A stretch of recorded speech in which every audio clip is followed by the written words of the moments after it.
Prelims examination clear చేశాక మెయిన్స్లో 0.25 లేదా 1 మార్క్తో బ్యాంక్ జాబ్ కోల్పోయిన వాళ్ళు ఎంతమంది ఉన్నారో తెలుసా? కొన్ని వేల మంది ఉన్నారు. వీళ్ళందరూ ఫెయిల్ అయింది క్వాంట్లోనో రీజనింగ్లోనో కాదు, ఒక్క జిఏ సెక్షన్ వల్లే. సో అంత ఇంపార్టెన్స్ అయితే మనకు బ్యాంకింగ్ ఎగ్జామ్ మెయిన్స్లో జిఏ సెక్షన్కి ఉంటుంది. సో బ్యాంకింగ్ జనరల్ అవేర్నెస్ సెక్షన్లో మంచి స్కోర్ ఎలా తెచ్చుకోవాలో ఈ వీడియోలో 3 ఫేజెస్గా డివైడ్ చేసి చెప్పడం జరిగింది. ఫేజ్ 1లో కంప్లీట్ జనరల్ అవేర్నెస్ సెక్షన్ సిలబస్ని బ్రేక్ డౌన్ చేద్దాం. ఫేజ్ 2లో మనం చదివింది ఎగ్జామినేషన్ హాల్లో గుర్తురావడానికి అల్టిమేట్ సీక్రెట్ని అయితే డిస్కస్ చేద్దాం. అండ్ ఆల్సో ప్రాక్టీస్ కోసం బెస్ట్ రీసోర్సెస్ ఏంటో కూడా తెలుసుకుందాం. Next phase 3 and most important, 1 liner questions అడిగే రోజులు అయిపోయాయి కాబట్టి మనల్ని కన్ఫ్యూజ్ చేయడానికి ఎగ్జామినర్ డీప్ అనలిటికల్ క్వశ్చన్స్ని ఎలా అడుగుతారు అండ్ వాటిని మనం ప్రో లెవెల్లో ఎలా సాల్వ్ చేయాలో పూర్తిగా డిస్కస్ చేసుకుందాం.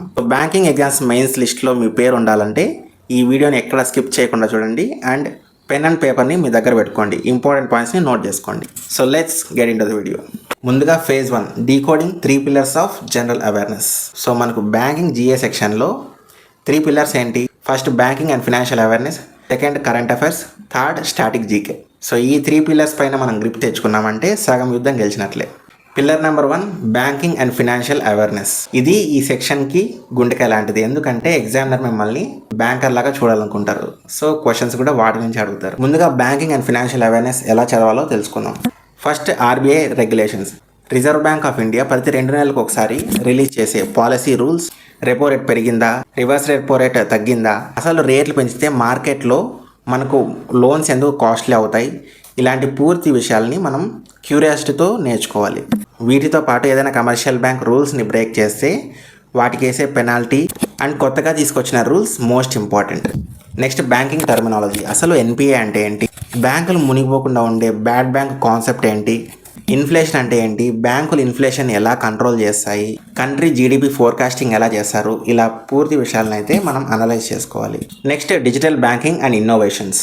మనం ఈ రోజుల్లో వాడుతున్న యూపీఐ, ఆర్బీఐ తెచ్చిన సెంట్రల్ బ్యాంక్ డిజిటల్ కరెన్సీ ఈ రూపీ, నెక్స్ట్ కొత్తగా లాంచ్ అయిన banking apps and latest credit card futures, ఇలాంటి విషయాలపై ఖచ్చితంగా మనకు క్వశ్చన్స్ అయితే వస్తాయి. ఇప్పుడు బ్యాంకింగ్ అండ్ ఫినాన్షియల్ అవేర్నెస్లో పూర్తి టాపిక్స్ అయితే చూద్దాం.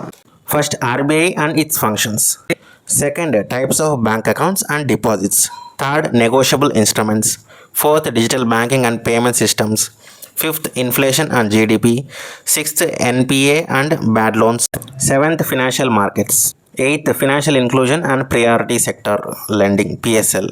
Pillar number 2 current affairs. Last 6 మంత్స్లో జరిగిన కరెంట్ అఫైర్స్ అయితే మనం మెయిన్గా చూసుకోవాలి. ఇందులో మెయిన్గా appointments and resignations, national and international లెవెల్లో మారిన పెద్ద పెద్ద పొజిషన్స్, ముఖ్యంగా వివిధ బ్యాంక్స్లో మారిన ఎంజీ అండ్ సిఇఓస్ అండ్ కొత్తగా ఎలక్ట్ అయిన దేశాల యొక్క ప్రెసిడెంట్స్ అండ్ ప్రైమ్ మినిస్టర్స్ యొక్క పేర్లు అయితే తెలుసుకోవాలి. Next economy news and MoUs. మన ఇండియా ఏ ఏ దేశాలతో అండ్ కంపెనీస్తో ఎంఓయూస్ కుదుర్చుకుంది, ఇలాంటి పూర్తి విషయాలను అయితే మనం తెలుసుకోవాలి. Next government schemes. Government schemes అనేది చాలా ఇంపార్టెంట్ టాపిక్. ముఖ్యంగా సెంట్రల్ గవర్నమెంట్ స్కీమ్స్ గురించి ఎక్కువగా క్వశ్చన్స్ అయితే అడుగుతారు. సో దీన్ని ఎలా చదవాలో వీడియో ఎండ్లో అయితే డిస్కస్ చేసుకుందాం. ఇప్పుడు కరెంట్ అఫైర్స్ యొక్క కంప్లీట్ టాపిక్స్ అయితే చూద్దాం. First appointments and resignations, second economy news and MoUs, third government schemes, central government schemes, fourth national and international news, fifth summits and conferences like G20, BRICS, COP, sixth awards and recognitions, Nobel prize, Padma awards, national film awards and banking awards like this, seventh sports news, eighth defence and technology, ninth ranking and reports, global index, hunger index లాంటి ఇండెక్సెస్లో మన India rank ఎంత, ఇలాంటివి తెలుసుకోవాలి ఇందులో. 10th books and authors, 11th ఒబిచ్యురీస్, న్యూస్లో నిలిచిన ప్రముఖ వ్యక్తులు అండ్ వాళ్ళు ఏ సెక్టర్కి చెందిన వాళ్ళు అని తెలుసుకోవాలి. Pillar number 3 static GK the fixed marks. ఇందులో మనం ముఖ్యంగా తెలుసుకోవాల్సింది ఫస్ట్ బ్యాంక్స్ ప్రొఫైల్స్. మన దేశంలో ఉన్న పబ్లిక్ అండ్ ప్రైవేట్ సెక్టర్ బ్యాంక్స్కి సంబంధించి హెడ్ క్వార్టర్స్ అండ్ ట్యాగ్ లైన్స్ని అయితే తెలుసుకోవాలి. నెక్స్ట్ మన దేశ రాష్ట్రాల్లో ఉన్న national parks and power points గురించి తెలుసుకోవాలి. నెక్స్ట్ ఇంటర్నేషనల్ ప్రొఫైల్స్, దేశాల యొక్క క్యాపిటల్స్ అండ్ దేర్ కరెన్సీస్, వీటి గురించి అయితే తెలుసుకోవాలి. ఇప్పుడు స్టాటిక్ జీకేకి సంబంధించిన కంప్లీట్ టాపిక్స్ని అయితే చూసేద్దాం. First bank headquarters and tag lines, second international organisations, world bank, IMF, ADB, BRICS bank, NDB లాంటి హెడ్ క్వార్టర్స్ ఎక్కడ ఉన్నాయో తెలుసుకోవాలి. Third national parks and wildlife sanctuaries, 4th, dams and thermal nuclear power plants. 5th, country, capital and their currencies. 6th, important days and themes. 7th, stadiums and airports. ఇప్పుడు phase 2, how to read and retain GA. Most important point, how to read. First, linking method. For example, ఈరోజు RBI private bank మీద ఒక 5 crores penalty వేసింది అనుకుందాం. మీరు కేవలం ఆ bank పేరు అండ్ ఆ అమౌంట్ని గుర్తుపెట్టుకుంటే ఎగ్జామినేషన్లో మర్చిపోతారు. కొంచెం క్యూరియాసిటీతో ఆలోచించండి. ఆర్బీఐకి పెనాల్టీ వేసే పవర్ ఏ చట్టం ఇస్తుంది? బ్యాంకింగ్ రెగ్యులేషన్ యాక్ట్లోని ఏ సెక్షన్ కింద పెనాల్టీ వేసింది? ఇలా కరెంట్ అఫైర్స్ని చదివితే అది మీ మైండ్లో నుంచి ఎప్పటికీ వెళ్ళిపోదు. Second, 45 minutes formula. ప్రతిరోజు మీరు 45 minutes అయితే జనరల్ అవేర్నెస్ సెక్షన్కి కేటాయించండి. అంతకంటే ఎక్కువ చదివినా కానీ బ్రెయిన్లో స్టోర్ అవ్వదు. సో ఈ 45 minutes ఎటువంటి డిస్ట్రాక్షన్ లేకోకుండా అన్వాంటెడ్ నోటిఫికేషన్స్ అన్నీ మీ మొబైల్లో ఆఫ్ చేసుకొని పూర్తి ఫోకస్తో చదవండి. Next, revision king strategy. 1-7-30 rule. మన బ్రెయిన్కి ఒక నేచర్ ఉంది.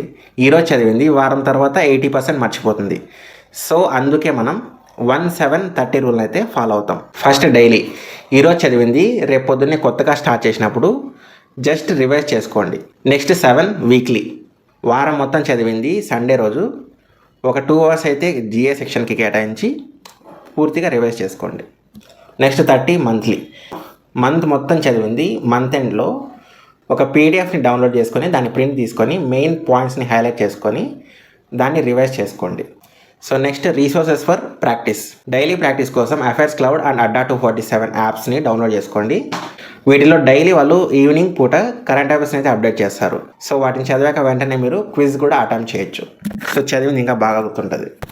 నెక్స్ట్, మంత్లీ రివిజన్ కోసం మనకు మంత్లీ పీడిఎఫ్స్ అయితే ఉంటాయి కదా కరెంట్ అఫైర్స్వి, వాటిని డౌన్లోడ్ చేసుకొని ప్రింట్ తీసేసుకోండి. వాటిలో మనకి యూజ్ అయ్యే హైలైట్ పాయింట్స్ని హైలైట్ చేసుకొని వాటిని రివైజ్ చేసుకోండి. అడ్వాన్స్ టిప్ ఏంటంటే, మీకు ఏదైనా టాపిక్ అర్థం కాలేదనుకోండి, మనకు మొబైల్లో జెమినీ మొబైల్ అప్లికేషన్ ఫ్రీగానే దొరుకుతుంది. సో దీనిలోకి వెళ్ళి మీకు ఏ టాపిక్ అయితే అర్థం కాలేదో దాన్ని explain this topic in simple way in Telugu అని సెర్చ్ చేయండి. మీకు అది సింపుల్గా టీచర్ కంటే మంచిగా ఎక్స్ప్లెయిన్ చేస్తుంది. ఒకసారి ట్రై చేయండి. అండ్ ఆల్సో మీరు ఇందులో క్వశ్చన్స్ కూడా ప్రాక్టీస్ చేయొచ్చు. మీరు ఏదైనా టాపిక్ ఇచ్చి ఇందులో క్వశ్చన్స్ అడగమని దాన్ని అడిగితే అది క్వశ్చన్స్ కూడా ఇస్తుంది. నెక్స్ట్, ఎగ్జామినేషన్లో మనకు క్వశ్చన్స్ ఎలా వస్తాయో ఒకసారి డీకోడ్ చేద్దాం. ఫ్రెండ్స్, జాగ్రత్తగా వినండి. మన బ్యాంకింగ్ ఎగ్జామ్స్లో ఎక్కువగా రీడింగ్ డెప్త్ని టెస్ట్ చేస్తారు. నేను ఇప్పుడు మీకు ఒక మైండ్ బ్లోయింగ్ ఎగ్జాంపుల్ అయితే చూపిస్తాను. రీసెంట్గా ఒక కరెంట్ అఫైర్ వచ్చింది. అదేంటంటే, RBI has revised guide lines for recurring ఈ మ్యాండేట్ ట్రాన్సాక్షన్స్. సో ఇది ఎందుకంటే, మనకు అమెజాన్ ప్రైమ్ కానీ నెట్ఫ్లిక్స్ కానీ మనం సబ్స్క్రిప్షన్ తీసుకుంటే మంత్లీ ఆటోమేటిక్ పేమెంట్ ఎనేబుల్ చేస్తాం కదా. సో దీనికి మనకు ట్రాన్సాక్షన్ లిమిట్ అయితే పెట్టిందనమాట. ఆ అమౌంట్ ఎంత? 15,000గా మనకు ఆర్బీఐ అయితే లిమిట్ పెట్టింది. ఒక నార్మల్ స్టూడెంట్ దీన్ని ఎలా చూస్తాడు?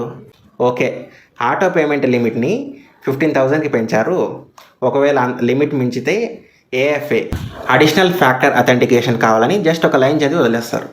కానీ మెయిన్స్లో క్వశ్చన్ ఎలా ఫ్రేమ్ చేస్తారంటే, రీసెంట్గా ఆర్బీఐ రిలీజ్ చేసిన డిజిటల్ పేమెంట్స్ ఈ మ్యాండేట్ ప్రకారం ప్రతి ఈ మ్యాండేట్ రిజిస్ట్రేషన్ టైంలో కింది వాటిలో ఏది ఖచ్చితంగా మెన్షన్ చేయాలని కొన్ని ఆప్షన్స్ అయితే ఇస్తారు. ఇలా క్వశ్చన్ అయితే అడుగుతారు.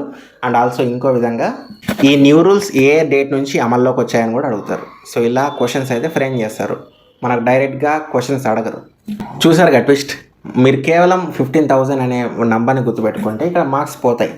మనం ఒకటి చదివామంటే దాని గురించి పూర్తిగా తెలుసుకోవాలి. ఆ స్టార్టింగ్ డేట్ ఏంటి, వ్యాలిడేషన్ ఏంటి, ఇలా పూర్తి విషయాల్ని మనం తెలుసుకుంటేనే మనం ఎగ్జామినేషన్లో మార్క్స్ స్కోర్ చేయడానికి ఎక్కువ ఛాన్సెస్ అయితే ఉంటాయి. సో అప్పుడే చెప్పాను కదా గవర్నమెంట్ స్కీమ్స్ గురించి చివరిలో డిస్కస్ చేసుకుందామని. ఇప్పుడు గవర్నమెంట్ స్కీమ్స్ ఎలా చదవాలో పూర్తిగా తెలుసుకుందాం. ఇది జిఏ సెక్షన్లో రెండో పెద్ద ఏరియా. గవర్నమెంట్ స్కీమ్స్ నుంచి మనకు మినిమం 5 to 6 క్వశ్చన్స్ అయితే వస్తాయి. సో మంచి మార్క్స్ అయితే స్కోర్ చేయొచ్చు. ఫర్ ఎగ్జాంపుల్, ఎగ్జామినర్ మనల్ని సెంట్రల్ గవర్నమెంట్ ముద్రా స్కీమ్ గురించి క్వశ్చన్ అడగాలనుకోండి, ముద్రాలోనే ఎంత ఇస్తారని డైరెక్ట్గా మనల్ని క్వశ్చన్ అడగరు. కింది వాటిలో ముద్రా స్కీమ్కి సంబంధించి ఏ స్టేట్మెంట్ తప్పుగా ఉందని క్వశ్చన్ అడుగుతారు. ఇప్పుడు ఆప్షన్స్ అయితే చూద్దాం ఒకసారి. ఆప్షన్ ఏ, ఇందులో శేషు, కిషోర్, తరుణ్ అని 3 కేటగిరీలు అయితే ఉంటాయి. ఆప్షన్ బి, తరుణ్ కేటగిరీ కింద 10 lakhs లోన్ ఇస్తారు. ఆప్షన్ సి, ఈ స్కీమ్ని ministry of rural development run చేస్తుంది. ఇప్పుడు మీరు ఆ స్కీమ్ గురించి పైపైన చదువుకుని ఉంటే ఈ క్వశ్చన్కి ఆన్సర్ చేయలేరు. ఎందుకంటే ముద్రా స్కీమ్ని నడిపించేది ministry of finance, ministry of rural development కాదు. సో ఈ క్వశ్చన్కి కరెక్ట్ ఆన్సర్ ఆప్షన్ సి. మీరు ఏదైనా గవర్నమెంట్ స్కీమ్ గురించి చదివేటప్పుడు ఈ 5 పాయింట్స్ అయితే ఖచ్చితంగా దాని గురించి తెలుసుకోండి. ఫస్ట్, ఏ మినిస్ట్రీ కిందకి వస్తుంది. సెకండ్, ఏ సంవత్సరంలో లాంచ్ చేశారు. థర్డ్, దాని టార్గెట్ బెనిఫిషియరీస్. ఫోర్త్, దాని బడ్జెట్ అలొకేషన్ ఎంత. ఫిఫ్త్, లోన్ లిమిట్స్ ఎంత అండ్ దాని ఇన్సూరెన్స్ కవరేజ్ ఎంత. గవర్నమెంట్ స్కీమ్స్ గురించి చదివేటప్పుడు ఈ 5 పాయింట్స్ మైండ్లో పెట్టుకున్నారంటే మీకు ఎగ్జామినర్ ఎంత తిప్పి క్వశ్చన్స్ ఇచ్చినా కానీ మీ మార్క్స్ అయితే మీ స్కోర్ కార్డ్లోకి ఎంటర్ కాకుండా ఎవరు ఆపలేరు. సో మై డియర్ ఫ్రెండ్స్, ఇదైతే కరెంట్ అఫైర్స్ యొక్క పూర్తి స్ట్రాటజీ. ఫ్రెండ్స్, ఒకటైతే గుర్తుపెట్టుకోండి, మనకు ప్రిలిమ్స్ అనేది జస్ట్ గేట్ పాస్ మాత్రమే. మీరు బ్యాంకర్ అవ్వాలన్నా, మీ మంత్లీ శాలరీ మీకు చేతికి రావాలన్నా మిమ్మల్ని మెయిన్స్లో కాపాడేది జిఏ సెక్షన్ మాత్రమే. సో జిఏని అస్సలు నెగ్లెక్ట్ చేయకండి. సో ఇది మీకు అల్టిమేట్ వెపన్ లాంటిది జిఏ సెక్షన్. ఈ వీడియో కనుక మీకు నచ్చినట్లయితే లైక్ చేయండి. ఇలాంటి మరిన్ని వీడియోస్ కోసం మన ఛానల్ని సబ్స్క్రైబ్ చేసుకొని బెల్ సింబల్ని ఆల్లో పెట్టుకోండి. Thank you for watching.